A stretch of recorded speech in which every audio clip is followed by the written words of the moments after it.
Fanny Agostini, bonjour, ravie de vous retrouver pour clôturer cette première journée à Perpignan consacrée aux énergies renouvelables. Bonjour Estelle, bonjour à Bonjour. tous, merci de m'accueillir, je suis très honorée. Et nous sommes fiers que vous ayez choisi de parrainer cette journée de conférence consacrée donc aux énergies renouvelables. Parce que Fanny, on vous connaît comme journaliste engagée pour l'environnement, on vous connaît pour avoir présenté Thalassa, et aujourd'hui, avec intérêt, on écoute vos chroniques sur Europe 1 tous les jours consacrées à la nature. Depuis mars 2020, vous êtes aussi à la tête d'un magazine mensuel sur Ushuaïa TV qui s'appelle En terre ferme. On l'a vu, notamment au travers de vos ouvrages. Vous êtes ce qu'on peut appeler une femme avec les deux pieds sur terre, une journaliste engagée et au service de l'environnement et de la nature. Euh, Vous diriez que cette conscience de la nécessité de vivre avec notre nature, elle est née comment chez vous? Elle est née, si je puis dire, tout naturellement, puisque j'ai été élevée en Auvergne et comme vous le dites, les deux pieds bien ancrés dans la terre. Donc vraiment, j'étais en lien avec la matrice dès mon plus jeune âge. Et il faut dire que c'est mon grand-père qui m'a ouvert l'esprit et je dirais ouvert le cœur à la beauté du monde. Il m'a rendue poreuse à la beauté du monde, c'est ce que j'ai tendance à dire. Et puis petit à petit, au fil de mon adolescence, eh bien, j'ai vu se déliter, se délabrer, s'abîmer ce que j'ai connu toute jeune, enfant. Voilà, mon grand-père était apiculteur, mon grand-père était passionné d'ornithologie, l'avifaune, c'était quelque chose qui l'émerveillait et qui l'émerveille toujours. Donc, il m'a fait partager sa passion, reconnaître le chant des oiseaux, des bouvreuils, des serins, des bruants. Et puis, d'année en année, quand je voyais ne plus revenir ces oiseaux en partie qui étaient des oiseaux migrateurs, et bien forcément, ça amène à une certaine forme d'insurrection. Et je dirais que cette conscience écologique est née à ce moment-là, avec bien sûr une certaine tristesse de voir les choses se dégrader. Et puis, bien sûr, l'engagement et la continuité logique et nécessaire à cette prise de conscience. Alors, vous avez décidé d'agir et de vous engager justement donc, au travers de votre vie professionnelle. Et puis aussi, on sent bien que c'est une envie que vous avez d'éduquer, que ce soit les plus jeunes, les moins jeunes, d'expliquer, d'être très didactique. Est-ce que pour vous, c'est un aspect essentiel, cet aspect éducatif? L'aspect éducatif est absolument essentiel. C'est ce que l'on fait beaucoup au travers de la fondation Landestini que j'ai cofondée avec mon mari Henri Landès. Je crois que moi j'ai eu la chance d'avoir cette éducation très jeune à la nature et savoir regarder, le savoir voir. Il y a le savoir-être dans la vie, mais le savoir voir également. Et je crois que la crise écologique que nous traversons actuellement, c'est une de la sensibilité. Nous ne savons plus voir, plus observer, puisque nous sommes, je dirais, en manque de lien avec le vivant, de par effectivement nos éducations qui parfois ne sont pas des éducations comme j'ai pu l'avoir quand on n'a pas la chance d'être élevé dans un territoire avec une forte naturalité et qu'on est dans un quartier très urbanisé et bitumé. Forcément, on n'a pas la même porosité. Euh, je crois que nous traversons une crise qui est plutôt une fin une extinction de l'expérience de la nature. On parle de sixième extinction de masse et le philosophe Baptiste Morisot parle d'extinction de l'expérience de la nature. Et je crois que le problème, il est là. Et puisque ce grand forum est consacré à l'énergie, je crois que tout un chacun et tout secteur confondu, que l'on parle des énergéticiens, des politiques, des industriels, comme vous et moi, nous devons nous reconnecter avec la Terre et nous reconnecter, j'aime pas ce mot reconnecter, mais retrouver du lien avec la matrice et avec le vivant pour ne plus, je dirais, traiter les sujets ou essayer de résoudre les problèmes par secteur et façon technocrate. Je crois que la crise écologique s'est beaucoup polarisée sur le changement climatique est devenu extrêmement technique, alors que il est vraiment question de retrouver le lien avec la nature par-dessus tout et de retrouver une certaine forme de sensibilité et d'amour pour la nature. Justement, et au quotidien, comment convaincre la plupart de nos concitoyens de se reconnecter, même si le terme effectivement n'est pas joli, de se reconnecter à cette nature? Eh bien, en faisant l'expérience, c'est-à-dire il y a d'un côté effectivement, il y a une certaine dualité avec les enfants, parce que si l'on parle de l'éducation, nous parlons de la jeunesse, qui sont élevés au contact direct avec la nature. J'habite aujourd'hui un territoire, un petit village où effectivement les enfants, tous les parents ont plus ou moins un pied dans le secteur agricole, ont des fermes autour d'eux, ont tous un jardin potager à la maison. Ça, effectivement, c'est très précieux. Et les enfants qui n'ont pas accès à cette éducation-là doivent pouvoir y avoir accès par un autre biais, si ce n'est pas par celui de leur famille. Voilà pourquoi à Landestini, nous travaillons très fortement à inciter les jeunes à mettre les mains dans la terre, dans les écoles, que ce soit à l'école primaire comme dans ce avec la Fondation Landestini France. Et ça, c'est quelque chose, c'est aussi important que de savoir lire, compter, que de savoir planter et prendre soin et connaître la biodiversité. Parce qu'aujourd'hui, c'est eux qui vont nous éduquer aussi. Je crois que c'est important de se dire que on doit tout miser sur la jeune génération qui vient, sans pour autant non plus leur mettre le dos et les épaules. Et on connaît l'urgence climatique et l'urgence écologique. Agir aujourd'hui, voilà, votre forum s'appelle le Forum du Monde Nouveau, agir dès aujourd'hui pour un idéal qui arrivera peut-être dans un futur proche, mais il ne faut pas attendre effectivement que les enfants et les jeunes adultes de demain prennent tout sur leurs épaules et sur leur dos. Nous devons dès aujourd'hui leur laisser suffisamment d'outils sur la table pour qu'ils soient en mesure d'agir, puisqu'effectivement, bien sûr qu'il y a une conscientisation beaucoup plus forte de la jeunesse, beaucoup plus forte qu'hier. Mais si les enfants sont dépossédés d'outils et sont livrés, je dirais, à un avenir avec un mur et une impasse climatique, une impasse en termes d'érosion de la biodiversité, puisque tous les jours, chaque jour qui passe, des seuils d'irréversibilité sont franchis. Pas agir aujourd'hui, c'est compromettre effectivement nos chances de pouvoir rectifier le tir demain. On doit se mettre en ordre de bataille dès aujourd'hui et dans tous les secteurs. Voilà, alors on parle de l'énergie, mais on peut faire le lien avec l'agriculture, avec l'alimentation, la biodiversité, le climat. Ne polarisons pas tout sur les enjeux climatiques et sur ce fameux gaz à effet de serre. Ce n'est pas là l'essentiel et arrêtons en silo. On a vu tout à l'heure avec une de nos intervenantes, on parlait de la crise sanitaire qu'on traverse actuellement. Elle nous disait que la crise sanitaire est liée forcément aux enjeux climatiques et au dérèglement climatique.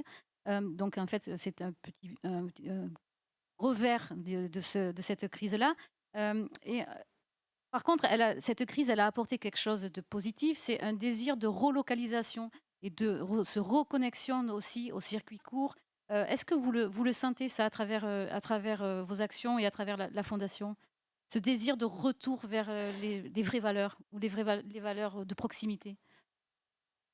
On le sent et puis ce qui est merveilleux, c'est qu'effectivement, dans l'adversité, on s'est rendu compte que l'humanité avait de la ressource et que cette volonté de recréer du lien, de l'entraide, c'est ce que l'on voit. Moi, j'habite dans un village de 300 habitants aujourd'hui et on voit qu'effectivement, un système d'entraide se réétoffe puisqu'il existait déjà ce tissu auparavant, mais on voit qu'effectivement, cette adversité permet d'aller au-devant de ce genre de difficultés, que voilà, on parle beaucoup d'AMAP, de production locale alimentaire. Il y a aussi la question énergétique. J'habite sur un territoire agricole avec de nombreuses fermes, et non pas des firmes, hein, des fermes petite échelle qui diversifient leurs activités dans l'agritourisme,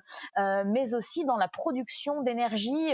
Énormément d'agriculteurs deviennent eux-mêmes producteurs d'énergie à travers la méthanisation et puis deviennent plus globalement des alliés contre le changement climatique. Vous savez que on tape beaucoup sur les agriculteurs, mais il faut compter avec eux pour la suite des événements et pour rectifier le tir en matière de crise climatique. Les agriculteurs ont beaucoup à nous apporter, notamment en ce qui concerne le stockage du carbone dans les sols. Et on fait souvent la critique de l'élevage comme principale source d'émissions de gaz à effet de serre. Or, l'agriculture en séquestre énormément, pas n'importe laquelle, évidemment. J'habite un territoire et l'Occitanie aussi en fait partie, où il y a quand même de vastes espaces et des pâturages qui permettent des rotations de culture, mais aussi des systèmes herbagés pour que les bêtes puissent manger dans les prairies de la bonne herbe, du bon fourrage. Et en retour, les sols sont un compartiment qui séquestre énormément de carbone. Et puis à travers la méthanisation, c'est-à-dire toute cette biomasse, les déchets végétaux, mais aussi les effluents agricoles, enfin tout ce qui est lisier, permettent de mettre toute cette matière dans des digesteurs. Les bactéries les dégradent et paf, ça fait de l'énergie qu'on peut réinjecter dans le réseau, donc une production locale d'énergie.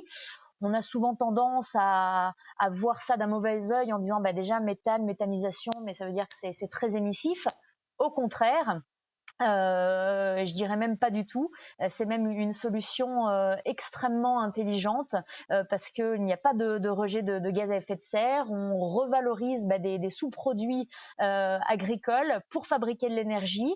Ça permet de diversifier les sources de revenus de nos agriculteurs. Et puis, ça ne vient pas en concurrence avec les cultures vivrières, puisque par la rotation de cultures, on peut produire du végétal pour ne pas laisser les sols à nu. Et ces déchets végétaux, les mettre dans les digesteurs pour fabriquer de l'énergie. Donc, c'est une solution parmi énormément d'autres dans le mix énergétique, mais une solution dont il faut tenir compte. C'est pour ça que je vous parlais tout à l'heure en introduction qu'il faut effectivement faire le lien entre énergie, climat, agriculture, alimentation, biodiversité, tout est lié. C'est ça. On l'a vu là, nous, tout au long de cette journée qui était pour le coup spécifiquement consacrée aux énergies renouvelables. Il y a beaucoup, beaucoup de projets citoyens qui émergent. Alors sur l'ensemble du territoire, on a beaucoup parlé aujourd'hui ici du territoire Occitanie et de nombreux projets de photovoltaïque, mais pas que. Est-ce que vous constatez aussi, vous, dans votre région, cet engouement pour les projets citoyens, pour l'envie de s'engager pour la planète et puis pour faire de l'énergie verte? Il y a un engagement certain, c'est même devenu une préoccupation dans tous les esprits. On voit émerger sur le territoire Auvergne-Rhône-Alpes énormément d'initiatives et ce ne sont plus maintenant des initiatives à la marge. Ça prend énormément d'ampleur. Je faisais référence à la méthanisation, c'est quelque chose qui prend corps vraiment.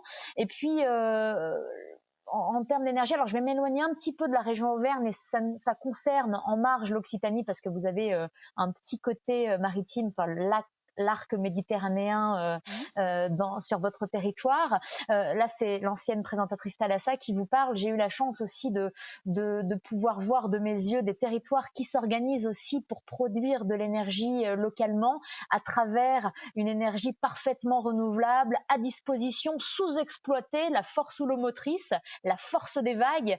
Et ça, c'est un potentiel énergétique absolument merveilleux, incroyable. Pour vous donner une idée, déjà en France, il faut considérer qu'on a plus de 3000 France métropolitaine, 3400 km de côte. Quand on compte les outre-mer, et la deuxième force maritime au monde, après les États-Unis, hein, deuxième espace maritime le plus vaste.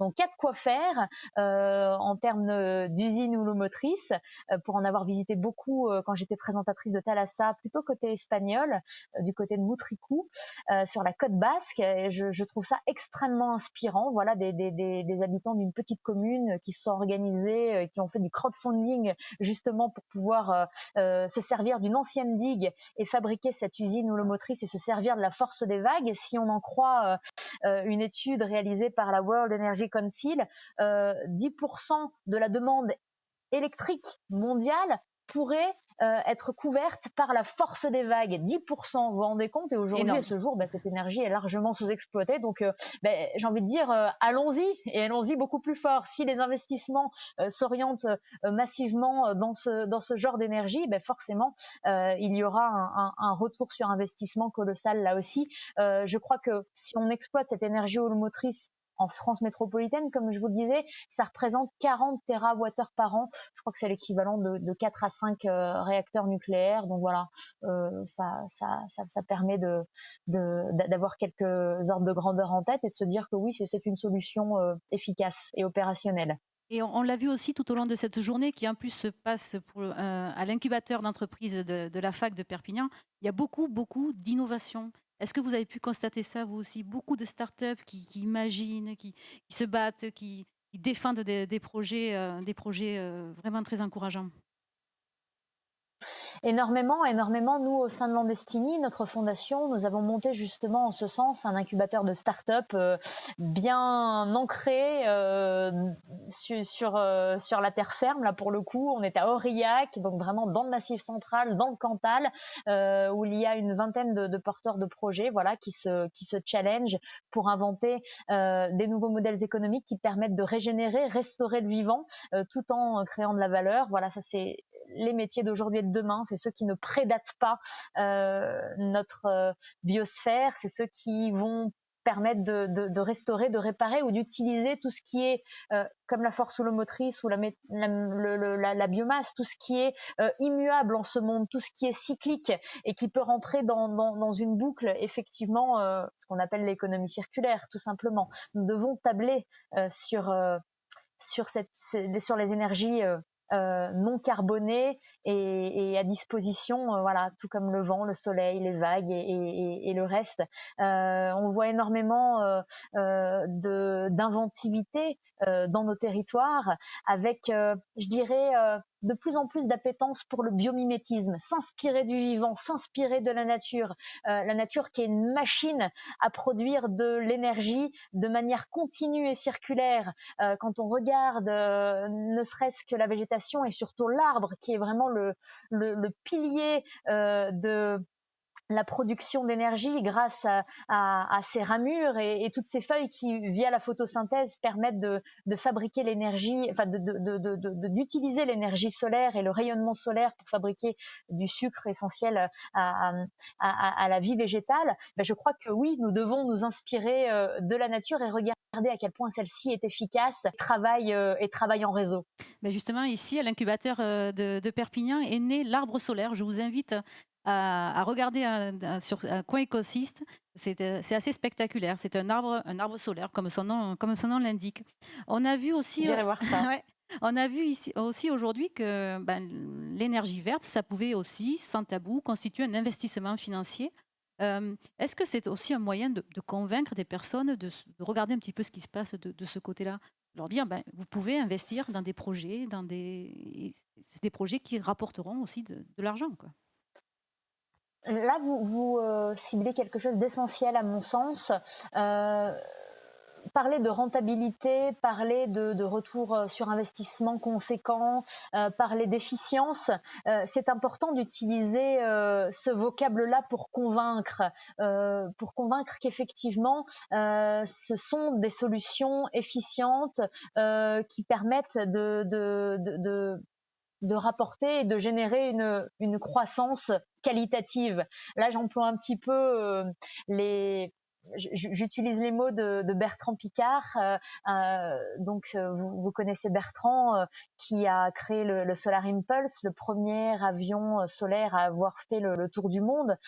Bertrand Piccard, qui lui m'a convaincu. Moi, c'est vrai que j'étais pas forcément très très attachée à ces termes de croissance, de rentabilité, d'efficience, parce qu'effectivement, je pensais que il avait en tête, cet homme-là, de faire un chèque en blanc à la technologie et de se dire que la technologie va pouvoir pallier nos défaillances passées, ou en tout cas les difficultés que nous avons à endiguer la crise écologique.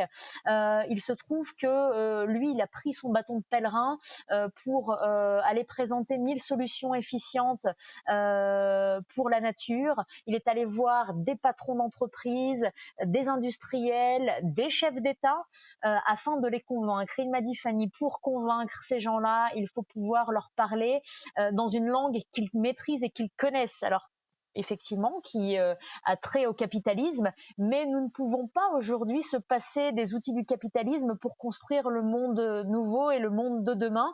Ça ne veut pas dire qu'effectivement il faut continuer à être extractiviste et à prédater le vivant, mais à utiliser ces outils-là, et la technologie et l'efficience et l'efficacité, et donc la rentabilité, pour pouvoir effectivement aller vite et aller très fort vers une transition écologique digne de ce nom. Et une raison aussi d'être optimiste, c'est quand on voit comment les collectivités, qu'elles soient locales ou territoriales, s'engagent aussi sur la voie des énergies vertes. Oui, oui, oui. Et, on se le dit souvent avec Henri Landès. Nous travaillons beaucoup avec les collectivités territoriales, même à l'échelle des communautés de communes et des communes. C'est probablement l'échelon le plus pertinent pour engager le changement. On voit à quel point les maires, on a vu cette vague verte au municipal, on a vu à quel point les élus étaient partie prenante aujourd'hui pour enclencher la vitesse supérieure, si je puis dire. Donc oui, on voit qu'à l'échelle territoriale, ça bouge, et ça bouge très très vite. Très bien. Quel avenir vous voyez, vous, pour ces énergies renouvelables? Vous êtes optimiste? Je suis résolument optimiste, parce que je me dis que nous ne pouvons pas faire sans. La transition écologique est une transition énergétique, mais nous devons avant tout essayer de nous élever pour sortir de ce discours extrêmement technique, voilà, sur le sujet. Il ne s'agit pas aujourd'hui de se dire et de faire des raccourcis et de se dire que la solution, elle est en arrêtant de prendre l'avion, par exemple. Nous avons reçu dans mon émission En Terre Ferme un spécialiste de la question, qui travaille sur les énergies, mais aussi, il s'appelle François Gémen, sur les politiques migratoires et les conséquences sur les déplacements humains du changement climatique. Et lui est venu nous voir pour nous dire, arrêtons de dire qu'il faut arrêter de prendre l'avion. Il faut être réaliste. Donc, il faut être extrêmement pragmatique. Il a surtout remis les choses en perspective. Il nous a dit, ça représente quoi, les émissions de gaz à effet de serre dans l'aviation? 2% des émissions globales mondiales. Donc c'est un secteur sur lequel on tape très très fort, on s'acharne même, en éludant souvent certains autres qui sont beaucoup plus émissifs. On peut parler de la mode, de la production de vêtements, et je citerai d'autres exemples, peut-être même la production alimentaire, le riz. Le riz, dans le monde, la production de riz génère beaucoup plus de méthane dans les rizières par l'eau stagnante qui est nécessaire pour faire la culture du riz. Sauf qu'on on a besoin du riz pour manger. C'est justement son propos. Il y a une distinction à faire dans nos émissions de gaz à effet de serre en fonction de leur utilité sociale. Prendre l'avion peut avoir une utilité sociale. Il y a tout un monde, une personne qui va prendre l'avion tous les 4 matins pour aller faire du shopping à Milan ou à New York, ou un étudiant qui va prendre l'avion pour la première fois de sa vie en Erasmus pour aller poursuivre ses études, et cette année à l'étranger va changer le cours de son existence, et il va pouvoir apprendre une langue étrangère et vivre une expérience transformatrice. Il y a un monde entre ces, et pourtant le vol en lui-même va générer autant de gaz à effet de serre. bien sûr que le secteur de l'aviation doit opérer lui aussi une transition, mais avant que toute la flotte ne passe en énergie renouvelable. Voilà, quand un Boeing est construit, c'est pour une durée de 30 ans. Les choses voilà, prennent du temps à se mettre en place. Donc, est-ce qu'il faut se priver aujourd'hui de prendre l'avènement pas? En revanche, la question à se poser, c'est est-ce que les énergies renouvelables qui sont à disposition, et pour reprendre l'exemple du secteur de l'aviation, lorsque à l'image l'image que nous a montré Bertrand Piccard, de pouvoir voler grâce à l'énergie solaire. Si demain nous voler dans des avions long courrier à énergie solaire, dans un premier temps, forcément, ce sera hors de prix. Ne pas faire culpabiliser les gens, et demain, il ne faut pas que le privilège de ne pas polluer devienne quelque chose qui soit réservé intégralement aux personnes aisées et qui ont le portefeuille et les moyens. Voilà, ne pas polluer, il ne faut pas que ne pas polluer devienne un privilège de riches au détriment des gens qui n'ont pas forcément, qui n'auront pas les moyens de prendre un ticket pour ce genre d'avion. Donc là aussi, il y a une dimension extrêmement sociale à la question énergétique, et ce sur quoi voilà, j'attire aussi votre attention, peut-être lors de ce forum, vous avez soulevé la question. Oui, c'est pour ça qu'il faut pouvoir convaincre la majorité de personnes tout en s'adaptant effectivement à leur niveau de vie, à leur environnement propre, elles aussi, et prendre en compte leurs difficultés aussi au quotidien. On est bien d'accord. Vous parliez tout à l'heure de votre incubateur d'entreprise. Est-ce que vous avez, vous, des pépites à nous présenter, des sociétés qui seraient incubées chez vous et qui seraient vraiment très innovantes et que vous auriez envie de mettre en avant aussi pour cette journée?